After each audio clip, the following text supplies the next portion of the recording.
you call me Scott too, it's okay. Because at my school, we talk by first names over there.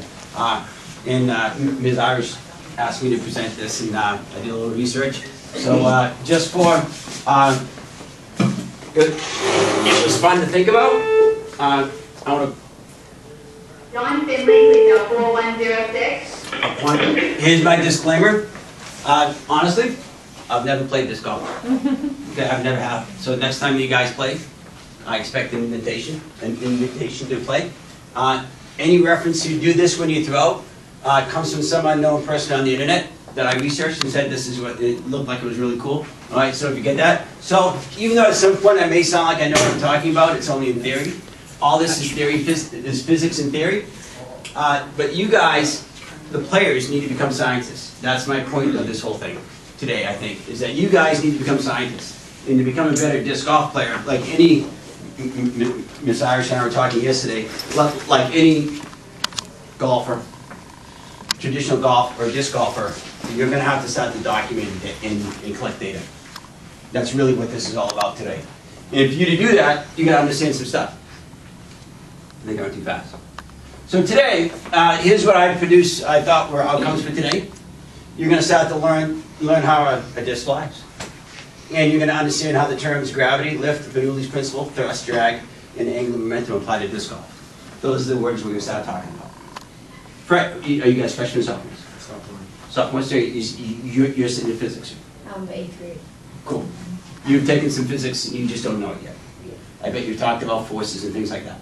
Yeah, and that's what we're talking about. Okay? So that's my goal for today, and we'll see how far we get. First off, we have to talk about weight and what weight is. All objects have weight. There's a gravitational attraction. Am I going to be, I'll just stay somewhere in this vicinity for you. Okay. I did my best. Without weight, objects would just float. That's the simple thing about that. Weight is the counterpart to lift. When planes lift, if they stop lifting, they're going to sink. And that's what's pulling your disc into the air. Think disc golf on the space shuttle. What would disc golf on the space shuttle look like? Remember, in the space shuttle, there's what? You've seen the guys on the space shuttle. What are they doing? Floating around. Floating around. So, do they have a space suit on though? Inside the shuttle now. Inside the shuttle. So there's atmosphere, there's air, but no Gravity. Well, I just had this conversation with physics people on the road. There's gravity, it's called microgravity, okay? Just, gravity exists all over the universe. Everywhere you see, gravity exists. It's just a misconception that it's weightless. It's just a rethinking about that. So, what would, if I was on the space shuttle and I went zoom with my golf disc, what would happen to it? Any ideas? Keep going straight. Keep going straight. Anything else? Any other possibilities? Let's say the space shuttle goes on forever. Would it go on forever? Straight. Okay. How about on the moon? Think on the moon. What's special about the moon? There's less gravity. I just noticed that he said that. There's less gravity on the moon. It's 1/6 gravity actually. If you weigh 120 pounds here on the Earth, you weigh 20 pounds on the moon. But do they weigh the spacesuits here? Absolutely. So what isn't there? Air. Air. I throw my disc there, what's going to happen? It'll go for a while, but it'll stop. But it'll stop. Well, that's like Earth. Will it behave like Earth? No, Why? because there's no air. Because there's no air. Well, we're going to answer those two questions. You see whether you're right or wrong about that. They're great predictions, and that's what you want to start thinking about. How does this thing work scientifically? I put this slide here for poops and giggles because here's everything you need to know about disc golf. If you want to read it, great, another time. But we're going to do it better this way, I think. Okay? If you think about a frisbee, this is where angular momentum comes into play. Big term, what it really means is spinning disc. Okay? Here's a non-spinning frisbee. In other words, just chuck it. What's going to happen if you just chuck it? It's going to go up in the air, it's going to catch air, and it's going to fall. Thunk. Not going to move. Instead, you guys, I hope, spin your disc as you throw it. And what happens is it creates stability. The faster you spin it, with all things being equal, when you throw your disc, if you spin it faster, it will go further because you're creating better lift. Tests show, and I couldn't find it. I've read so much about disc golf in the past week.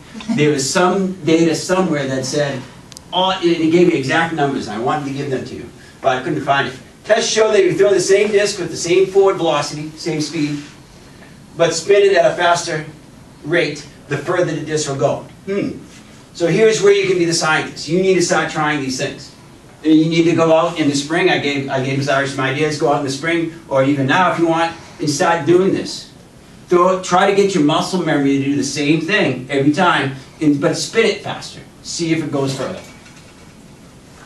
And we'll talk about that forever, okay? But here's where the lift comes into play.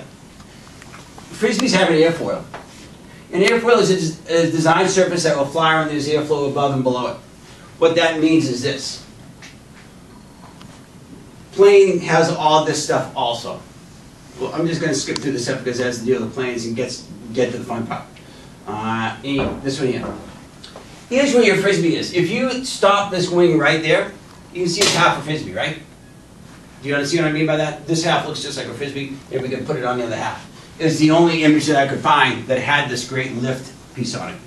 As things fly through an atmosphere, if you look at a Frisbee, right there, you and I are walking, we can shrink ourselves down, okay? If you and I are walking, who would walk less if I walked across the top or across the bottom straight? Less or You walk less across the top. do you think so? I think you walk less than the bottom. If I was going, I have to go up the hill, over this whole thing, and then down the side, as opposed to right across the table. I tricked you, I think. I'm sorry about that. I didn't mean to trick him.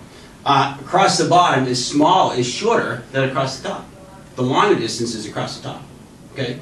So what happens with air is, as it comes in, it splits up. Some air goes over the top, and some air goes under the bottom, and then it recombines here. The only way it can recombine here is if it goes fast on the top. Okay? So the wind on the top, the air on the top is going faster than the wind on the bottom. And when that happens, you know, I'll do my, I don't know if I can do it with this much paper.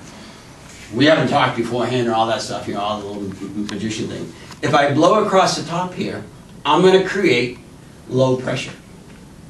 And underneath the paper will be high pressure. High pressure always wants to go to low pressure. You need one piece of paper. I need one piece of paper. I'm not that much of a blowout. I thought I was. So if I do that, and see what happened, as the air went this way, this whole paper lifted up. Because the pressure at the top was low, and the pressure down here was high, and it causes lift. And as Frisbees spin, they'll do the same thing, okay? That's what happens with airplanes. The pressure at the bottom is slower moving air. The air at the bottom is slower, creating high pressure. And it's just like, the only analogy I have that we were all familiar with is that, I always say the can of deodorant, that spray. If you, inside that can of deodorant, that's a spray can, is high pressure stuff. When you push the bottom, the air wants to go out. It pushes out that nozzle. So here is this air pushing up, and it wants to go where there's less air. And in this case, it's on top of the wing. So it's got to pick that whole wing up. That high pressure wants to go to low pressure. Always ask questions as you go if I'm ever confusing. Okay, so that's what it does. Physics doesn't suck, by the way. It pushes. There's no sucking in physics. It's always a push. Even when you suck milk out of your milk with a straw, it's because the weight of air is pushing it up the straw rather than pulling it up. If you've ever watched a movie, I know us older folks have watched these movies where people have got, you know, they've shot a hole in the side of an airplane, and everything gets sucked out the window or something. You know what I'm talking about? Because there's no air in where 747s fly. Everything's getting sucked out. Well, really what's happening is it's getting pushed out. It's not getting sucked out at all. The inside air is so great, it's going to push it out the window. All right, I think we're ready to move on. So here's your disc. And you can see this one would take a longer time to go over. It creates lower pressure on the top, higher pressure on the bottom, lifting the disc. And if that works for you, great. But I found I like that, but I also like this one too. You can see high pressure on the bottom, airflow over the top. This is a straight line. This is a curved line. You're going the same distance in the same time, which means the air in the top is going faster. The other cool thing about this is, I'll get to that in a second. It is cool, I promise. So here's the other thing in your case too. We have drivers that are thin and putters that are thicker. And again, remember, I did a disclaimer at the beginning. I've never played this game, but so I'm doing a lot of internet research that tells me things in theory. The airflow over the driver is going to be less, but it's more stable. It is less controllable. You don't, when you heave it, you're not particularly sure where it's going to land. The putter has more lift, more loft. You're going to be more controlled with this. But you see the airflow underneath the putter is going to be greater than underneath the driver. The arrows signify amount of lift, by the way, and even the arrow is larger on the putter. So are you saying we have more control with the putter? One would hope, but I'm not sure, because when you ask me that question that way, it makes me think that I'm completely blowing smoke. Okay? Okay. Well, I know when I play so-called regular golf, well, I have a whole lot more control of my putter than I do with my driver. When I hit my driver, because number one, remember that this isn't physics but math, if I'm off 1 degree on a driver, by the time it gets out there, 1 degree is 30 yards. Oh, yeah. In a putter, if I'm off 1 degree, it's going 2 feet. No, yeah. You know, so, but that's the theory here. Mr. Pillsbury, we have a question right there.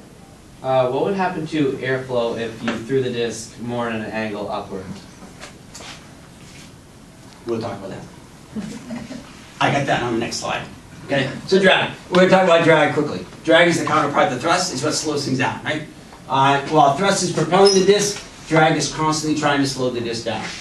If you've ever been in a moving car, stick your hand out the window, that's us. The resistance that the disc feels every time you throw it. And again, on the moon, let's think back to the moon disc again.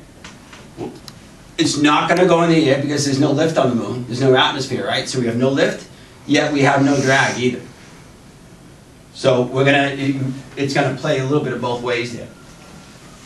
It will go further than if you just heaved it here, but even if you spun it, it's not going to create a lift on the moon. All right, increase and decrease in drag, less drag is longer distance. To increase, I assume that you want to be able to throw the disc a decent distance with the driver.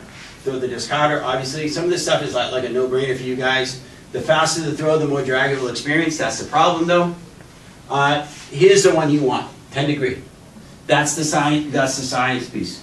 Another piece of research that I read was they did 5 degrees, 10 degrees, 15 degrees. Same speed, same angle, everything. And 10 degree was the magic number. Okay? But when you do get to 10 degree, what do you get also? When you tilt it. What else do you get? More drag. More drag. And yeah, a lot of fade. A lot of fade. Okay? So, if you want to decrease drag, you're going to add more spin.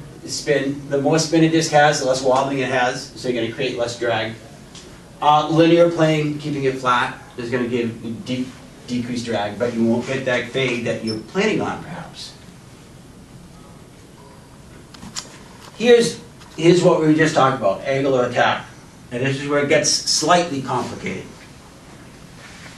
Lift is going to be perpendicular to this frisbee as it attacks to the air. So if the frisbee's flat like this, the lift is going to push up this way. Okay? If it's tilted, it's going to push this way. and all the time going forward. So as I'm pushing, if I do this and I go forward, it's going to curve this way. Slightly, even if it's slightly this way, it's always perpendicular. So if the disc isn't perpendicular, it's going to go this way. And that's where you get that fade, or the other one's the other one. Heiser. Yeah, all the Heiser angles and things. Okay, so that's what that's trying to show. So here's the perpendicular piece, and as it's tilted, it's going to go this way, rather than straight up and down. So the angle of attack here makes a difference, but it's still the pressure, right? And then of course you put the other variable in, which is wind. You start throwing a crosswind here at the same time, and all of a sudden it's going, and that's when you guys have to get really skilled. Here's your, you can look at this and say, yeah, that's really cool. And I sort of kind of get it, but I'm not great on it. But you can see what's going to happen here. Because of the angular velocity, any kind of tilt, that's what happens. The lifting force causes it to angle off in that Heiser angle, and you might be able to help me with that, you, Ms. Irish, about which way this is. It says the fade is an increase in the Heiser angle, and you call this an anheiser angle, right? Okay, but it has to do with just which way you're going to hold the disc and throw it.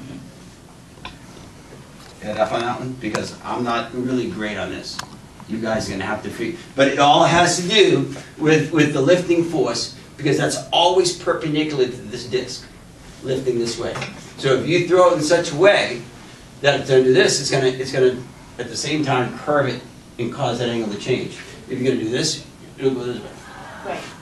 And just by the way you can release it when you throw it, you can manipulate the Heiser or anheiser angle. Yeah. So yeah, you can actually. So that if it's spinning in this direction, you're going to get the anheiser. right. If it's spinning in this direction, you're going to get that other one because the lift is pushing it this way, Yep. as well as going forward. If you have algebra, I'm sure a lot of you have algebra and geometry in your background. You're dealing in algebra today. You've got this. It's the first time there's ever been this drawn on this board, probably. But you've got this great XY coordinate axis, right? Well, you're dealing in disc golf with X, Y, Z. You've got 3 different planes and 3 different rotations. It's not just a flat one. You're talking about this movement. So this is the velocity piece too, as well as. So we can do X, Y this way, and then forward into the board or out of the board. And that's what's going to cause those Heiser angles. You know how to do this. Keys to a good throw. This is absolutely stolen off some slide somewhere. So if it's crap, don't blame me. Best way to keep a frisbee flat is by adding spin. Flick your wrist, create spin, improve it, quicker spin the further the disc flies, all else being equal. Keep the frisbee on a straight line. Best way to do this is by pointing through the target and follow through. It matters what your throw is, I'm sure. In every sport I've ever played, follow through is probably the most important thing I've ever taught. And on long throws, I'm sure that's, because if you stop, if you want your hand to go faster, you can't stop it halfway. Because even though you don't think you're slowing your hand down here, you have to start slowing down about here. Even in baseball, when you swing a bat and stop here, you're starting to slow your bat down back here. So if you want to increase your speed, you have to follow through. Soccer is the same way when I coach soccer. Wind. This is where relative speed comes into play. Relative speed. If I can throw the disc at about 10 miles an hour, this way, I don't know if that's fast or not with the disc. I'm just throwing numbers out. Okay, if I can throw a disc this way 10 miles an hour, it is a 10-mile-an-hour headwind. The disc is actually thinks it's flying into a 20-mile-an-hour wind because the speed is going opposite each other. Right? If I throw my disc with a 10-mile-an-hour speed, it is a tailwind of 10 miles an hour. It doesn't think it is going into any wind because it's going the same speed that the wind is going at. It's like riding a bike into the wind. That's like, I don't know how they do it, but they change the wind around every time I ride. I can ride down 201 into the wind, and then I turn around at Higley, and I come back home, and I'm riding into the wind again. For some bizarre reason, I don't know how it happens. But you're always working harder as you're riding that way. But whenever you ride the tailwind, you're like, hey, ooh, this is nice. Because you're increasing your speed. It's the same with the disc. if you get a wind behind you, but it adds some different things. Tailwind is going to decrease the loft due to relative speed decrease. So if I have a tailwind, this is not going to grab the wind and go up. It's going to just stay low. If you have a headwind, it's going to grab the wind higher and go up higher. With a headwind, I mean. So I'm going to increase my loft when there's a headwind coming at me. The wind is weakest at ground level, so on a real windy day, if you can keep your disc on the ground, lower to the ground, it's going to be more controllable. There's some more on that when I get to the stable, unstable stuff at the end. Oh, here we go. Understable. You guys know what these are. Unstable is when your disc wants to stay in the air longer and turn to the right before they fade. They fade at all. And this is absolutely copied. We just talked about this yesterday afternoon, and I did a little bit of research last night. Overstable, the disc cuts towards the left harder. And what I did was, instead of summarizing it, I went to some links that were very helpful. And you can certainly print these off afterwards.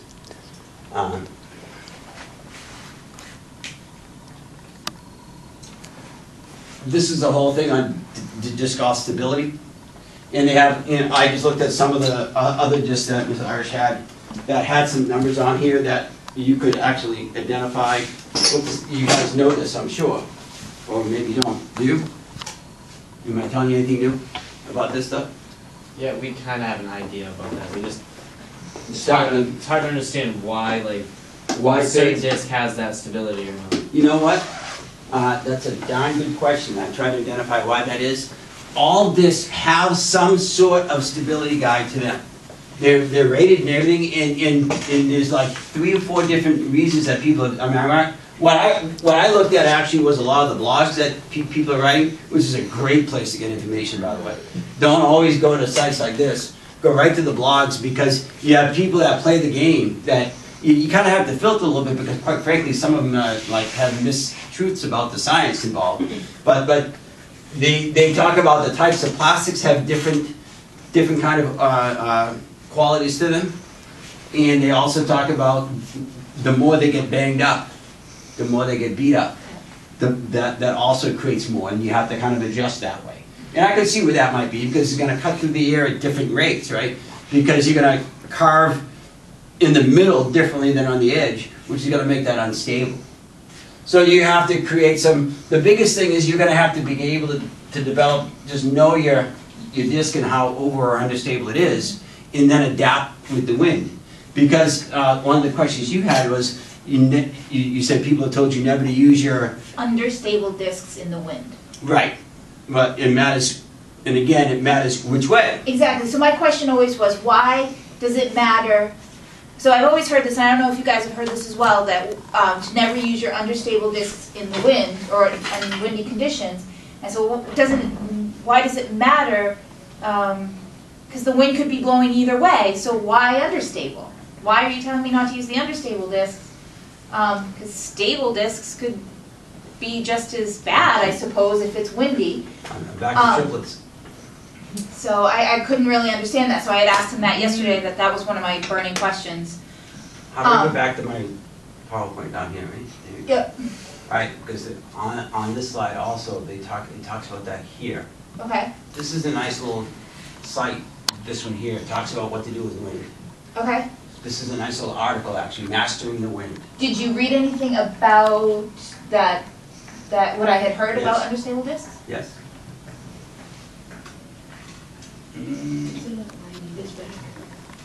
Right there, an understable disc with an anhyzer release will be lifted, And carried right. yes. Find the correct combination of stability and release angle for good distance drives. So what it does is it just changes their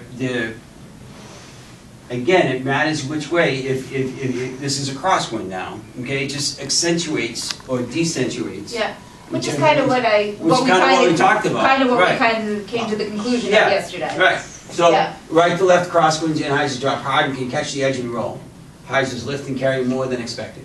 Use a flight pattern just to counteract the unwanted effects.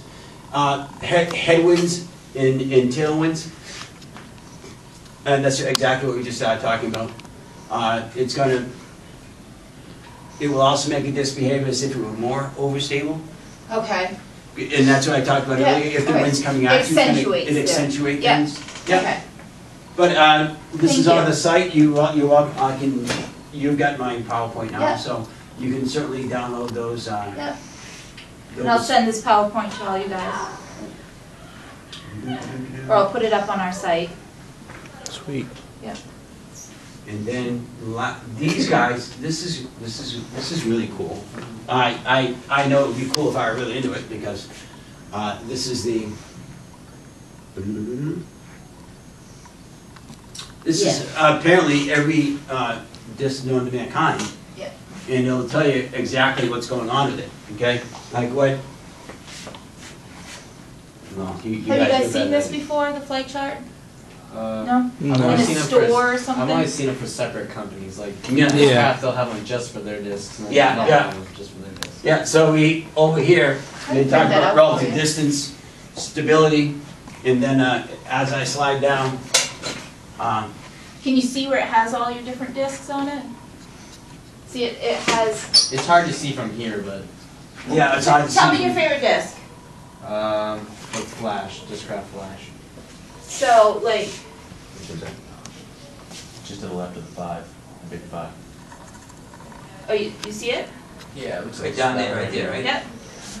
So then it has like all its different, It has a negative 1.5, 3, and 5. Negative So it has all its 1.5 numbers is the and stuff high-speed on it. stability. And then you can start to look at how this is gonna work out, again, making it more scientific. it's very cool. I can print that out for you guys. You can go home with it today. That'd be cool.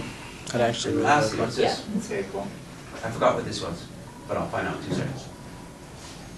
I think it's just a different type of version of the same thing. Oh, that's cool. Okay. This one talks about different speed ratings on the side and how that affects the, if you want an overstable one, this is the one you should buy. If you want a stable one, these ones here. So, Very it cool. might be just a way to look at it. Okay, so that's the way that works. I'm not real, I got this assignment last night. So the overstable, understable is really confusing to me as I read all the blogs and stuff. There are a couple of people that had different reasons for it, and it was always changing, so I'm not quite sure on that. I'll keep on that one for you. Well, that's my little talk in a nutshell.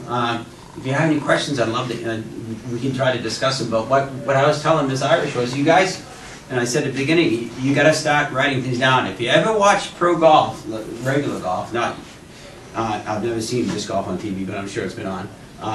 If you ever watch pro golf, whenever you watch Tiger Woods at the Masters, he's got a notebook in his back pocket, because he's played so many golf courses that he's got all the data sitting right there. He doesn't have it memorized. We, in our neck of the woods, usually play disc golf or regular golf at one place, and we get used to being there, and we know all the places about it. But you have to start analyzing, well, what does this disc do with this wind? It's a headwind. It did this. Well, if I do the exact same thing again, it's going to do the same thing, because one of my favorite sayings is, if nothing changes, nothing's ever going to change. So if you do the exact same throw, you have to be able to reproduce it. And so if you keep it at the same angle and throw it, and you want it to do what it did 5 minutes ago, then do the exact same thing again. But you have that documentation down there. Start to document these things and really start to record what's going on with it. I threw a, I don't know how you name them, what was that disc you talked about? The Flash. The flash. I threw the flash. There's a headwind of about, and you got to start predicting what the miles per hour coming at you is. And do you have any, did you do that at all? Or you just go, ooh. There's an easy way to do the miles per hour wind. There's like this, let me start about it.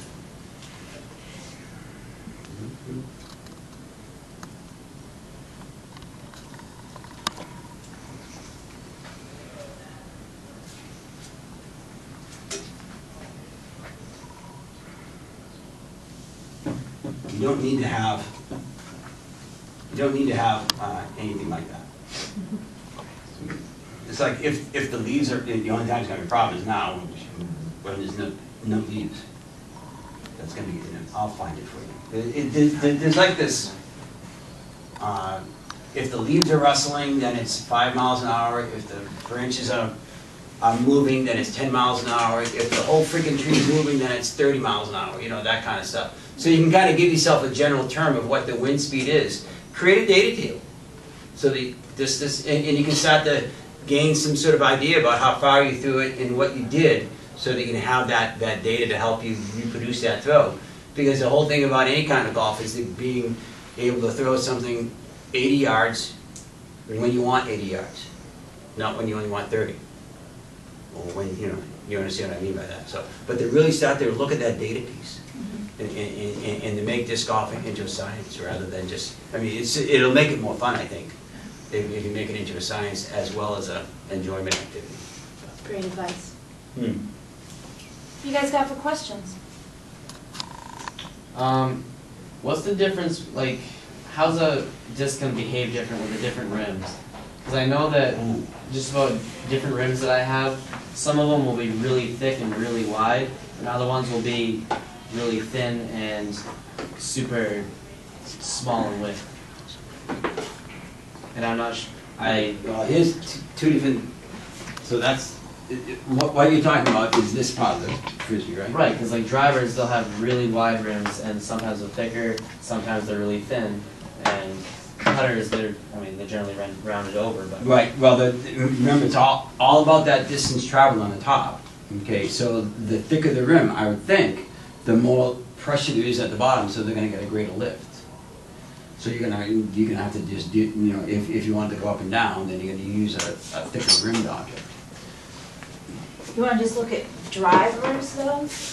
Are you asking It's about mostly- just drivers? It's mostly about drivers, because drivers Those are only have drivers, those really though. thick rims. Here, just take a look at different brand drivers, like, No, Like this one has a little bit more curl at the end of it compared to this one where it's a little bit more flush.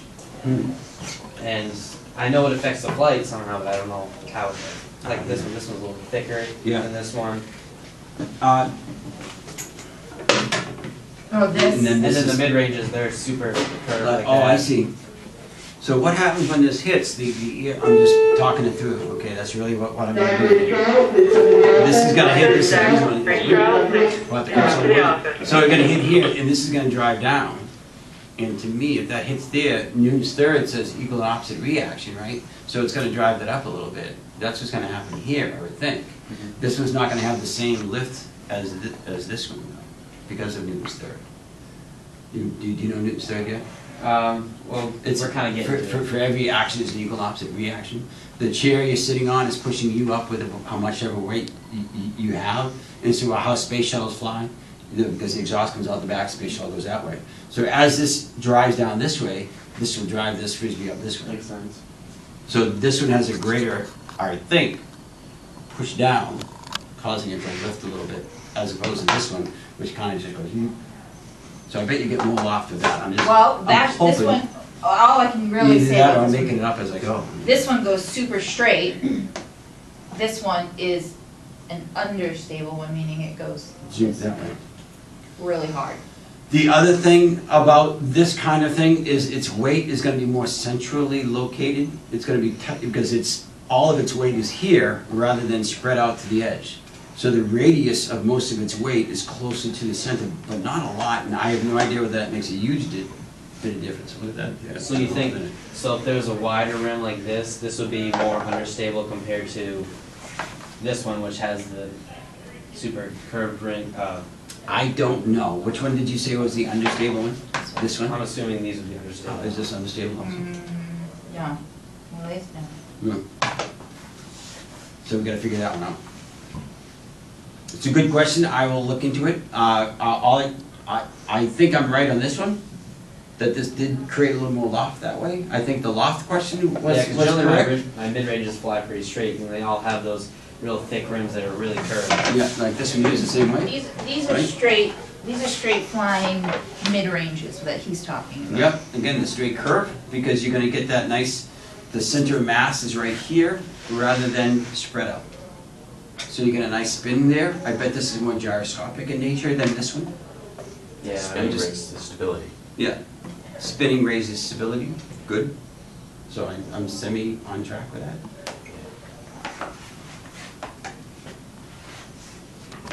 Good. So, cool. But again, the more weight in the middle, oh yeah, the more weight in the middle, right here, is on the edge. All of this, if I had to measure or graph the weight of this disc, it would be, medium right here. Most of the weight density is right on this ridge right here, and then it weighs nothing here. So your radius is here. In an angular momentum, radius is everything. Okay, so your center of gravity is going to be right about here rather than out here. So you're going to be able to spin it a little faster than this big wide one like that. I bet you'll be able to get a quicker spin with this than this. It's like why figure skaters, when they spin, when they do this spin, they're like, oh, all of a sudden they go like this. Yeah. When they do this, they have no choice but to spin, because their radius just went small. And to keep their radius, their angular momentum the same, because it's conserved, that means you can't lose angular momentum. So to keep it, because the radius gets smaller, they have to go faster. They have no choice. If we had a spinning chair, like in the science room, and I spun you around with two weights, and you did this, without touching you, you would immediately increase speed. Ooh, let's do it. I don't think, oh, no, I'm just kidding. No, it's, I really thought about doing it with you, but I don't know if I can with this. Well, I increased a little bit, but I could feel it. So if I slow down, I can do it. I'm gonna get sick now. Okay, all in the name of science, right? So if I spin around and I increase my arms, I slow down. If I spin around with my arms out and then bring them in, I felt an increase in speed, but I don't know if it's visual. It is a little bit. With weights, it's definitely visible. That's what angular momentum is. It has, the three components of angular momentum is mass, velocity, and radius. You increase the mass, you increase the momentum. You increase the velocity, you increase the momentum. You decrease the radius, you increase the momentum. It's an inverse relationship, no. Awesome. Okay? I have one more. Good. When you throw a disc, if you throw it a certain way, if it hits the ground the right way, it'll hit the ground and it'll skip up and over to the side. How come it would skip if it lands a certain way compared to other ways? Like, I know, like, I found a great site on that, but I said to myself, this is golf. They're not skipping frisbees around the world. And It plays a huge part sometimes. Huh? It plays a huge part sometimes. Does it really? All you can do, because it had to, what I read about, if I remember right, was it has to do with a couple of different things. One of them is the angle of the terrain, obviously, and as it hits, I mean, if you're hitting a hill that's on an angle like this, and it hits flat here, it's gonna, one part of the frisbee hits first, and then that part is actually released first also. So it's gonna be coming off the other direction. Okay, so if you hit an angle, that's easy enough. Okay, that buys me time to completely explain the rest of the story, okay? So now, if you're on a flat surface, and if you're, I don't know which one this is, if it curves in like this, you can see what's gonna happen. This part's gonna hit, it's probably gonna skip sideways. yeah, it'll come in at an angle, then it'll skip up a little bit higher, continue. And again, this is where Newton's first law comes into play, which is things in motion tend to stay in motion. If the momentum is going this way, it's gonna carry that momentum this way as it hits. Okay, it might bounce a little bit and do this a little bit, but it may not. And then if it's coming in like this, the same thing's gonna happen, I think. Obviously, if it hits here, if it hits at too much of an angle, you're gonna dent the ground and it won't, I'm sorry if I'm hurting you. No, it's fine. You're just not gonna get a little skip, right? And then if it does this, and Seen it'll some just, action. That one's seen some action. yeah. If it comes in two levels slide, but friction between the disc and the ground is gonna slow it down to a stop. So notice also, if I throw a disc really flat at grass, it'll hit the grass, it'll stop. But if I'm on a big parking lot, tar parking lot, I throw it at the ground, it'll hit it, and it'll just keep floating and floating and floating a couple inches off the ground. Right, well, here's the deal with that, is what you guys, it's all about impulse, it's about collisions. Now you're talking about momentum and collisions, and as something hits, it's gonna, the quicker the collision, the less impulse is lost, okay? When you catch a baseball, if you watch the World Series, for instance, and they're catching a 100-mile-an-hour pitcher, if that person puts his arm out like this and doesn't move, he's gonna break his arm. Because that time frame that the ball is stopped is very, very small. So, all right, it's like that. That's why we have airbags in cars too. Okay, so airbags in cars means instead of hitting the dashboard like that, you hit this marshmallow that goes ooh, and you extend that collision over a longer period of time. Long time, small force. Short time, big force. So if you think about this hitting a piece of the grassy field, the time is going to be high, the force is going to be small on impulse. Hard, the time is going to be small, force is going to be high, that's when it goes back up again because it has a force that bounces it back off. Okay. Did I do a good job with that one? Yeah, that cleared it up. Good. Because that one was a clear one to me about being able to explain that, because that's all about, that's what seatbelts do, right? I mean, well, actually seatbelts don't do that. Seatbelts make you part of the car. Airbags decrease the time. And the same with fighters. When they fight, boxers, when boxers fight, they move their head back when they get hit, because they want to increase the time frame that it seems counterintuitive. You want to increase the time frame that fist is hitting your face. The reason why you want to increase the time is because the force is going to get smaller. Because it's force times time is what impulse is. If you keep your face like this, or if you move your face towards the punch, holy crap, that's even worse, right? Because you're going to decrease the time even less, and the force is going to go higher. And that's why when you swing a baseball bat, that's what you're doing. You're decreasing the time that comes in contact with it, so the force is going to be great. Great question. You guys have got some great questions. That's all your questions. That's all yours? Yeah. Back to the moon. So the disc is not going to, I'm not sure that a disc will spin for long, well, actually, I think it'll spin, but it won't get any loft. It won't have any lift on the moon. I always like the moon and the space shuttle and Earth comparison because they're so different. And I think it would be, so it wouldn't go as far as my gut. Like I always use when I teach physics, we talk about. I actually talk about hitting golf balls because one of the astronauts welded a 9-iron onto a staff once and brought a golf ball up on the moon, and he hit a golf ball on the moon, and you can watch it on the YouTubes. But if I hit a golf ball on the Earth and can hit it 180 miles, I mean 180 feet here, then on the moon I can hit it 6 times as far. Because I could have got into trajectories too, and that has to do with gravity and things like that, and that would have been a little more complicated, a little mathematical based. But on the moon, I can hit the ball 6 times as far with a normal golf ball. But with a disc, because of the lift, I'm not sure how it would deal with it. And on the space shuttle, by the way, I believe on the space shuttle, even though you guys said to go like just steady, I think what's going to happen is it's going to go ooh. Because you have lift, but no weight. And you remember the very first slide I had up there. It was not going to do that.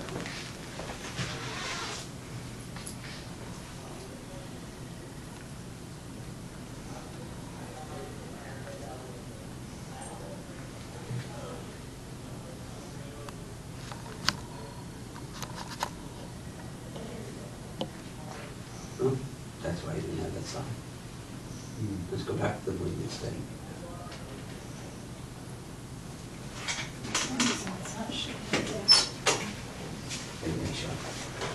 Oh yeah, she said it was go down. In a plane, you have 2 vertical forces. In the Frisbee, the same thing. You have 2 vertical forces, and one of them is lift, and one is weight. On the space shuttle, after I throw it, you have no weight. You only have the 1 vertical force, and it's going to just keep going up in the air. Because the air in the space shuttle is going to be air, right? one that really,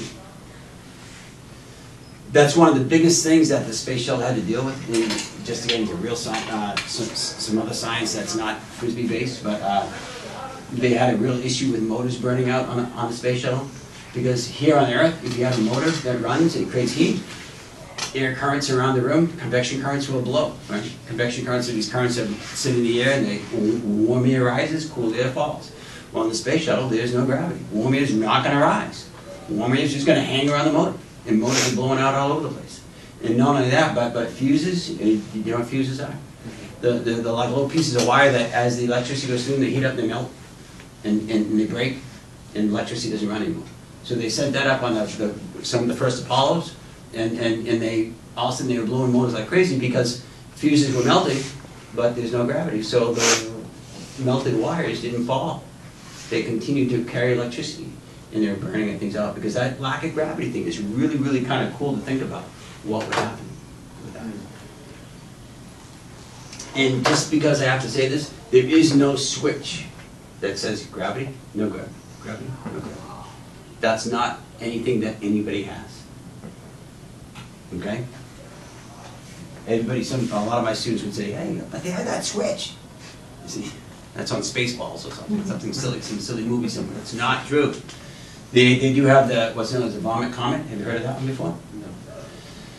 The way they train astronauts is they've hollowed out a 747, a plane, and they go really, really high, and then they go really fast straight for the Earth. And you've all been weightless. You just don't recognize that. When you jump off the chair, when you fall, you're weightless. So they go really, really fast, and that's how they train astronauts. They just keep doing that over and over again. The reason why they call it the vomit comet is you can figure it out. When you do that enough times, you're gonna get sick. Yeah, because my dad, he'll take me and my brother flying. We'll go flying and he'll ask us, he's like, you want to do no gravity, which is, you stall it, and go up, and if you do it hard enough, you like lift out of your seat a little bit, and the stuff in your hands will fly up out of your hands. Right, because that's exactly what NASA does. Okay, and that's how movies like Apollo 13 were made, or any of those movies that show zero gravity in a cockpit or in a spaceship. They were on that plane that did. And it's just a physical simulation of that rather than anything else. You don't have to worry about it. I mean, Yeah, you're done, but, we've explained it enough. Yeah, but I feel like I lost the internet and everything on you. Have to call Al Gore. You guys will. So I don't know what's going on. All right, well, thank you for inviting me. It was fun. I have Thank to you. go build a robot now, so. No, we're building, you guys, if anybody's interested in that, you should do that too. On Tuesdays and Thursdays, once January 4th starts, our robot,